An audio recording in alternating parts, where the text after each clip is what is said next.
तो हर बार की तरह पीएम मोदी ने इस साल की दिवाली भी आर्मी के जवानों के साथ मनाई। जाबाजों के साथ दिवाली मनाने की रिवायत को कायम रखते हुए पीएम मोदी जम्मू कश्मीर के राजौरी इलाके में पहुंचे। पीएम आर्टिकल 370 हटने के बाद पहली बार जम्मू के राजौरी पहुंचे थे। एलओसी के बाद जवानों के साथ पीएम ने दिवाली मनाई।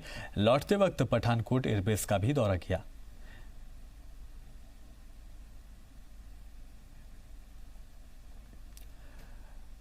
23 अक्टूबर 2014 को जुमेरात का दिन था। पूरा मुल्क दिवाली के जश्न में डूबा था। जुमेरात की सुबह तक ये साफ नहीं था कि मुल्क के वजीर आजम नरेंद्र मोदी की दिवाली आखिर कैसी रहने वाली है। किसी को इस बात की भनक नहीं थी कि पीएम मोदी कहां और कैसे दिवाली मनाएंगे। दोपहर होते होते एक ऐसी खबर आई जिसने मुल्क को चौंका दिया। पीएम मोदी ने ट्वीट के जरिए पहले जानकारी दी।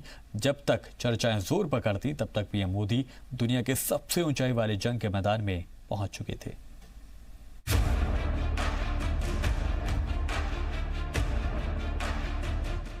साल 2014 की दिवाली मनाने के लिए मुल्क के वजीर आजम नरेंद्र मोदी सियाचिन में थे।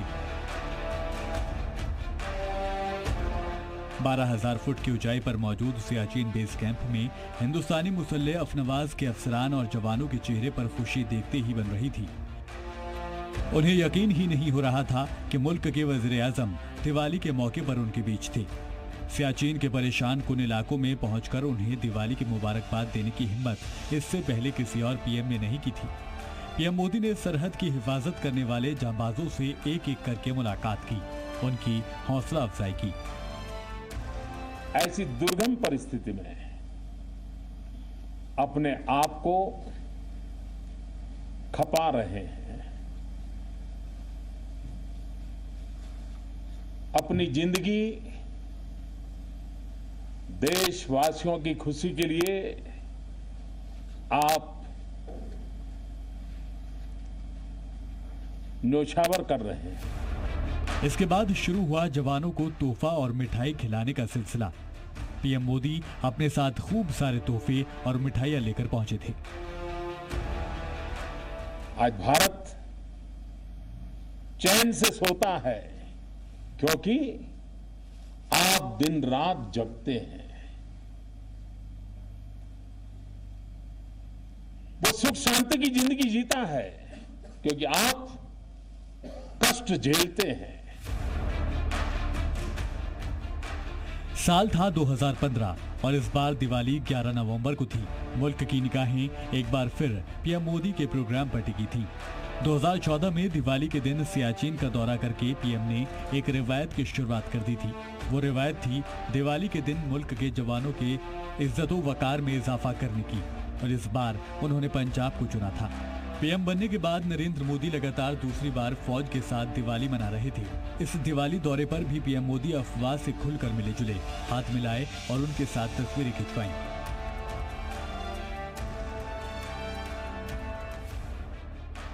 साल 2016 में दिवाली 30 अक्टूबर को थी और इस बार मुल्क के बाशिंदों को यकीन था कि वजीर आजम मुल्क के बहादुर जवानों के साथ ही दिवाली मनाएंगे। सबको चौंकाते हुए 2016 की दिवाली को नरेंद्र मोदी हिमाचल प्रदेश के किन्नौर पहुंच गए। वहां उन्होंने आईटीबीपी, आर्मी और डोगरा रेजिमेंट के जवानों के साथ दिवाली मनाई। पीएम मोदी ने यहां पहुंचने के बाद जवानों के हाथों से मिठाई खाई और उन्हें खिलाई भी। करोड़ों करोड़ों हिंदुस्तानियों ने इस बार दिवाली का दिया जवानों के नाम पे जलाया। पूरे देश में ऐसा माहौल, आप तो यहां इतने दूर हैं, शायद अंदाज तक नहीं होगा क्या चल रहा है। पूरी दिवाली देश के सुरक्षा बलों के नाम समर्पित होगी।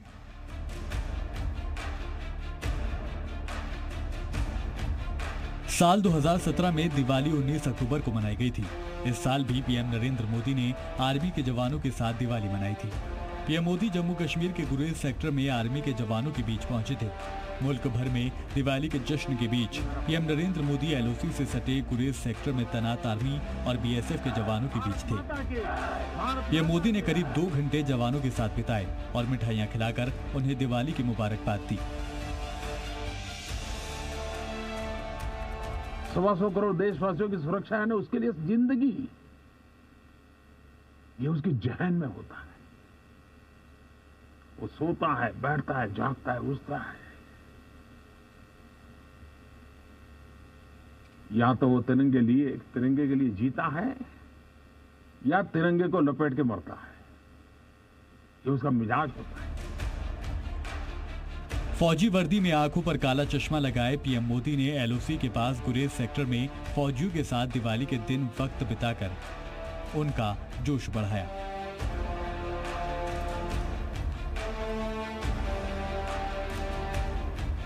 साल 2018 में दिवाली का त्योहार 7 नवंबर को था। दिन बुध का था। पीएम नरेंद्र मोदी ने मुल्क के जवानों के साथ दिवाली मनाने की रिवायत इस साल भी निभाई। जवानों के साथ दिवाली मनाने के लिए पीएम मोदी उत्तराखंड के हर्षिल गांव पहुंचे। इस दौरान पीएम मोदी ने जवानों को मिठाई खिलाकर उनका जोश बढ़ाया। पीएम मोदी ने मुल्क के जाबाज जवानों के साथ दिवाली मनाने को खुशकिस्मती से ताबीर किया था। ब्यूरो रिपोर्ट, जी मीडिया।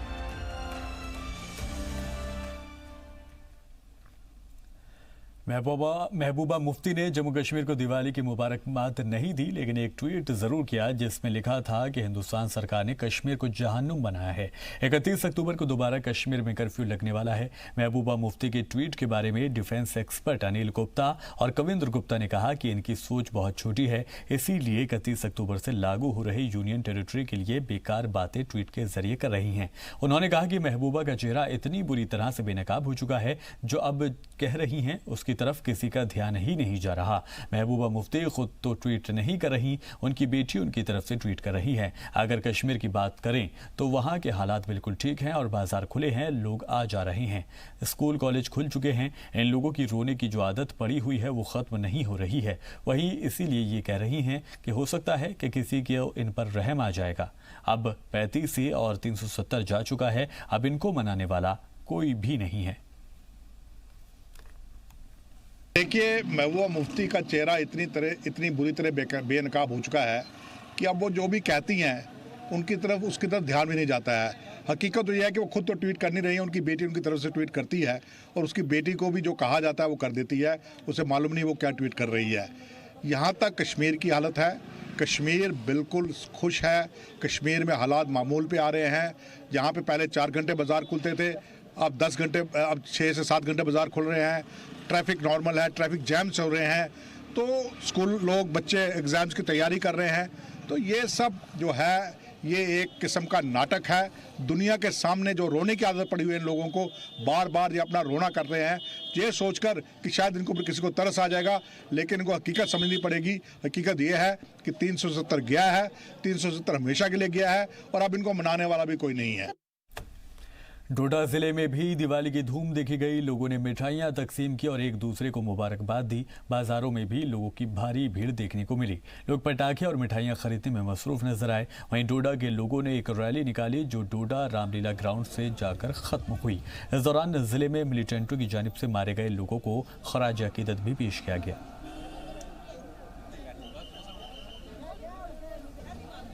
तो ये दिवाली की धूम जम्मू कश्मीर में दिखाई दी और ये पहली मर्तबा था जब आर्टिकल 370 और 35A के मनसूख होने के बाद दिवाली लोगों ने बनाई और खुलकर दिवाली जो है जम्मू कश्मीर के लोगों ने मनाई और देखने को मिली खास रौनक।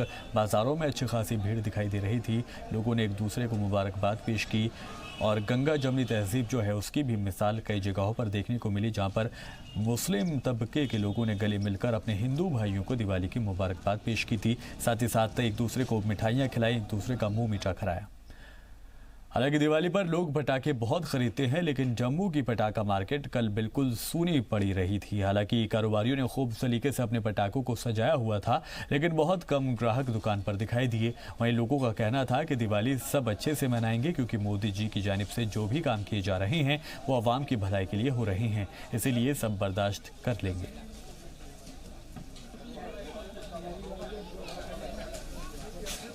सुनी होने का कारण सबसे बड़ा ये है कि 2 से 3 महीने हमारी स्टेट जो है वो बहुत ज़्यादा टेंस रही है, जिसके कारण लोगों को पता नहीं कोई सहमी से है कि पता नहीं क्या होने वाला है या कुछ कैसा होने वाला है, इसलिए लोग जो है वो खुल के बाहर नहीं आ रहे हैं। तो और आप एक चीज़ और देख सकते हो, 2 से 3 महीने से हमारी स्टेट में जो है वो नेट की जो सर्विस है वो भी बंद है, जिसके कारण हम मतलब एडवर्टाइजमेंट हमारी हो नहीं सकी अच्छे तरीके से। ऊपर से डिपार्टमेंट ने भी हमें जो परमिशन दी है लास्ट 3 से 4 डेज में दी है, जिसके कारण समझो कि हम अपनी तरीके से फुल एडवर्टाइजमेंट नहीं कर पाए और इसके कारण देख सकते हैं आपकी आज दिवाली का दिन और इतनी ज़्यादा चहल पहल यहाँ पे। कैसी रहेगी आपकी? सर आज तो चलो दिवाली है, आज तो कस्टमर फिर भी आ रहा है, पर जैसा पिछले साल था दिवाली से एक दिन पहले हमारा काम बहुत अच्छा था, काफ़ी अच्छी हमारी एवरेज निकली थी। पर आज भी दिवाली है, लेकिन देख लो 12 से 1 का टाइम हो रहा है, लेकिन फिर भी उतनी ज़्यादा एवरेज हमारी आज निकल ही रही है, तो लग रहा है कि मुश्किल ही है इस बार। रामबन के संगलदान में लोगों ने इंतजामिया के खिलाफ सख्त नाराजगी का इजहार किया। लोगों ने कहा कि दिवाली के मुबारक त्यौहार के मौके पर भी बिजली, पानी, एटीएम, राशन और दीगर बुनियादी सहूलतों की यहां पर अदम दस्तयाबी है, जिससे आम लोगों को काफ़ी परेशानी का सामना करना हो रहा है। उन्होंने कहा कि गुज़िश्ता 2 दिनों से संगलदान में ट्रांसफार्मर ख़राब पड़ा हुआ है, जिससे पूरा इलाका पूरी तरह से परेशान है, लेकिन इंतजामिया और मुतालिका महकमे की सुस्त रवैये की वजह से लोग परेशानी उठाने को मजबूर हैं। बड़ा दिन भी है, यहाँ दिवाली का दिन है, बड़ी त्यौहार है। आज भी बिजली नहीं है हमारे संगलदान में, बाजार में बिजली नहीं है। ये क्या माजरा है? आज भी नहीं होगी फिर कब? क्योंकि जब भी त्यौहार होता है तब भी बिजली नहीं होती है। ये हम एडमिनिस्ट्रेशन से गुजारिश करते हैं कि इस पर ध्यान दे। बगदादी की मौत पर पूरी दुनिया ने राहत की सांस ली है। आईएस के चीफ बगदादी ने इराक में एक छोटी तंजीम के साथ शुरुआत की थी, लेकिन बाद में उसने इराक के अलावा सीरिया में भी अपना साम्राज्य फैला लिया था। हिंदुस्तान से भी कई भटके हुए नौजवान जिहाद के नाम पर आईएस में शामिल होने के लिए सीरिया पहुंच रहे थे।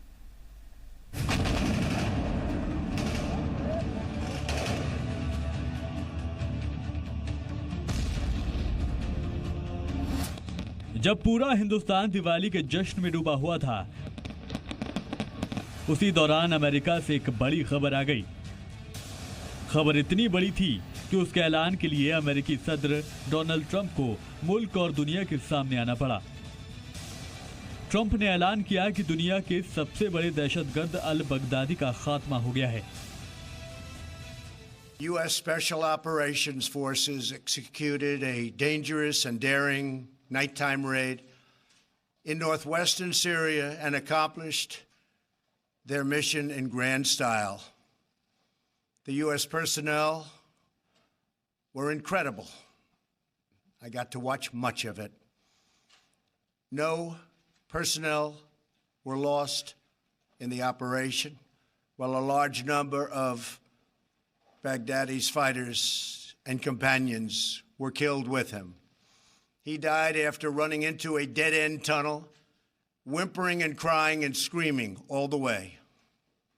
The compound had been cleared by this time, with people either surrendering or being shot and killed. अमेरिकी सदर डोनाल्ड ट्रंप ने एक प्रेस कॉन्फ्रेंस में ऐलान किया कि खुद को इस्लामिक स्टेट कहने वाली दहशतगर्द तंजीम के भगोड़े लीडर अबू बकर अल बगदादी अमेरिकी फौज के एक स्पेशल ऑपरेशन में मारे गए हैं। ट्रंप के मुताबिक शनिचर की रात सीरिया में एक ऑपरेशन किया गया था, जिसके दौरान बगदादी ने अपने आप को खुदकश जैकेट के धमाके से उड़ा दिया। He had dragged 3 of his young children with him. They were led to certain death. He reached the end of the tunnel as our dogs chased him down. He ignited his vest, killing himself and the 3 children. दुनिया में खौफनाक कातिलों के नाम से पहचाने जाने वाले Islamic state के चीफ बगदादी का सामना जब खुद मौत से हुआ, तब वो बुज़दिल की तरह बदहवासी में भागता हुआ दिखाई दिया। अमेरिकी फौज से घिर जाने के बाद बगदादी को अपनी मौत दिखाई देने लगी थी। मौत को सामने देखकर वो भी आम इंसानों की तरह चीखने लगा, गिड़गिड़ाने लगा। He died in a vicious and violent way as a coward, running and crying. IS दहशतगर्द लोगों का बेरहमी से कत्ल करने के लिए जाने जाते हैं, लेकिन ट्रंप के मुताबिक खुद उसका चीफ कुत्ते की मौत मारा गया। He will never again harm another innocent man, woman, or child. He died like a dog. He died like a coward. The world is now a much safer place. Trump ने दावा किया है कि इस ऑपरेशन में किसी भी अमेरिकी जवान को नुकसान नहीं पहुंचा है। ऑपरेशन में बगदादी के 3 बच्चे भी मारे गए। सीरिया में इस ऑपरेशन को अमेरिकी फौज ने अंजाम दिया। फौज ने सबसे पहले उस इलाके को घेर लिया जहां बगदादी छिपा हुआ था। अपने आप को घिरता देखकर बगदादी एक सुरंग में जा घुसा। जब चारों तरफ से बगदादी घिर गया तो उसने अपने आप को खुदकश जैकेट से धमाका करके उड़ा लिया। धमाके के बाद उसके जिस्म के चीथड़े चीथड़े उड़ गए। लेकिन अमेरिकी फौजियों ने डीएनए टेस्ट करके तस्दीक की कि मरने वाला दहशतगर्द बगदादी था या नहीं। इस ऑपरेशन में आईएस के कई दहशतगर्दों को पकड़ा गया। He was a sick and depraved man, and now he's gone. Baghdadi was vicious and violent, and he died in a vicious and violent way as a coward, running and crying. 2010 में Islamic state of Iraq and Syria का leader बनने के बाद Baghdadi ने हजारों बेगुनाह लोगों का कत्ल कर दिया था। अब बगदादी की मौत के बाद दहशतगर्दी के खिलाफ मुहिम को और मदद मिलेगी। ब्यूरो रिपोर्ट, जी मीडिया। हमारी ये रिपोर्ट बताएगी कि आखिर कौन था बगदादी। उसकी पूरी तारीख जानने के लिए ये रिपोर्ट आपको दिखाते हैं।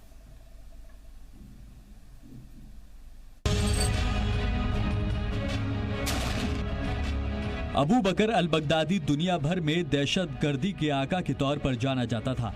अपने मुखालिफों का बेरहमी से कत्ल करना उसकी पहचान थी। अमेरिकी फौज को बगदादी की तलाश सालों से थी। आगे आगे बगदादी और उसके पीछे अमेरिका की फौज और खुफिया एजेंसी CIA काफी वक्त से लगी हुई थी। अमेरिका के साथ बगदादी की आंख मिचोली का खेल शनिचर की देर रात खत्म हो गया। शुमाली मगरिबी सीरिया में इदलिब अमेरिकी फौज के एक ऑपरेशन में बगदादी भी निशाने पर आया और उसका खात्मा हो गया। लेकिन बगदादी की मौत पर दुनिया को जल्दी यकीन नहीं हुआ। ऐसा इसीलिए हुआ क्योंकि बगदादी एक बड़ा बहरूपिया भी था और उसके मरने की खबर इससे पहले भी आ चुकी है। इसीलिए इस बार बगदादी के खात्मे का ऐलान करने के लिए खुद ट्रंप को सामने आना पड़ा। साल 2014 से लेकर अब तक बगदादी करीब आधा दर्जन बार मारा जा चुका है। रूसी या यूएस के हवाई हमलों में करीब 3 बार बगदादी के मारे जाने की खबर आ चुकी है। कुछ रिपोर्ट्स में यह भी दावा किया गया है कि बगदादी को सीरियाई फौज ने गिरफ्तार कर लिया है या उसे जहर देकर मार दिया गया है। लेकिन बगदादी के मरने को लेकर अभी कोई पुख्ता सबूत नहीं मिले हैं। बगदादी के होने की शुरुआत साल 2006 में हुई। एक लंबी लड़ाई के बाद अमेरिका इराक को आजाद करा चुका था। अमेरिकी फौज के इराक छोड़ते ही बहुत से छोटे मोटे ग्रुप अपनी ताकत की लड़ाई शुरू करने लगे। उन्हीं में एक ग्रुप का लीडर था अबू बकर अल बगदादी। अमेरिकी फौज 2011 में जब इराक से लौटी तो उस वक्त टेक्नोलॉजी की कमी के चलते बगदादी ज्यादा कामयाब नहीं हो पा रहा था। हालांकि इराक पर कब्जे के लिए तब तक उसने अलकायदा इराक का नाम बदलकर नया नाम ISI यानी इस्लामिक स्टेट ऑफ इराक रख लिया था। इराक में बड़ी फौज तैयार करने के बाद बगदादी ने सीरिया का रुख किया। पहले 4 साल तक सीरिया में भी बगदादी को कोई बड़ी कामयाबी हाथ नहीं लगी। बगदादी ने सीरिया में अपनी तंजीम का नाम बदलकर अब ISIS यानी Islamic state of Iraq and Syria कर दिया था। बगदादी ने सीरिया में बड़ा खेल खेला। वहां पर उसने फ्री सीरियन आर्मी के सभी हथियारों पर कब्जा जमा लिया। सीरिया में फ्रीडम फाइटर का नकाब पहनकर IS ने दुनिया को धोखा दिया। इसी नकाब की आड़ में खुद अमेरिका तक ने अनजाने में IS के दहशतगर्दों को ट्रेनिंग दे दी। बगदादी कितना शातिर है इसका अंदाजा हो गया होगा आपको। यही वजह है कि बगदादी बार बार मरता है और फिर जिंदा भी हो जाता है। लेकिन इस बार बगदादी की कहानी का खात्मा हो गया क्योंकि इस बार अमेरिकी फौज का निशाना सटीक लगा है। IS ने पूरी दुनिया में कट्टरपंथ को बढ़ावा दिया। हिंदुस्तान से भी कई नौजवान भटक कर मजहब के नाम पर लड़ाई लड़ने के लिए IS में शामिल हो गए थे। लेकिन अब बगदादी के खात्मे के बाद पूरी दुनिया ने चैन की सांस ली है। ब्यूरो रिपोर्ट, जी मीडिया। कल हम जाएंगे। पुंछ से जिले के 40 लोगों को उम्रे पर मक्का मदीना के लिए रवाना किया गया। इस मौके पर अल मदीना तंजीम की तरफ से एक विदाई तकरीब का एहतमाम भी किया गया, जिसमें उम्रे पर जाने वालों के अलावा बड़ी तादाद में मुस्लिम तबके के आम लोगों ने शिरकत की। इस विदाई तकरीब की सदारत हाफिज मोहम्मद मजीद ने करते हुए उम्रे पर जाने वालों को गले मिलकर विदाई देते हुए कहा कि उम्रे पर जाने वाले हाजी जहां पर अपनी मजहबी रस्मों को पूरा करेंगे तो वहीं अपने मुल्क और अपनी रियासत में अमन और खुशहाली के लिए दुआ भी करेंगे। उम्रे पर जाने वालों की विदाई के पहले सबने मिलकर उनके अच्छे सफर की दुआ की। जितना इंसान अपने मजहबी कवानीन के अंदर रहता है वो फसाद से, इंतशार से, इख्तलाफ से, तफरके से, बुराइयों से बहुत दूर रहता है। तो इस वक्त सख्त ज़रूरत है कि हम जो है अपने मजहबी मामलात के साथ में रह करके वाबस्ता रहें ताकि समाज की बुराइयों को दूर हो सके। इस मौके पर हमने ये भी तबलीग की है कि वहाँ पर जा कर के अपने मुल्क के लिए, रियासत के लिए, इलाके के लिए, सारे लोगों के लिए दुआ भी की जाए। तो हम इस मौके पर फिर एक बार दुआ करते हैं कि इस उम्रे के सदक़े में हमारी रियासत के जो माहौल है अल्लाह ताला बेहतर फरमाए और ताकि यहाँ जितने भी बाशिंदगान रियासत हैं सब अमन सुकून और शांति के साथ में अपनी ज़िंदगी बसर कर सकें।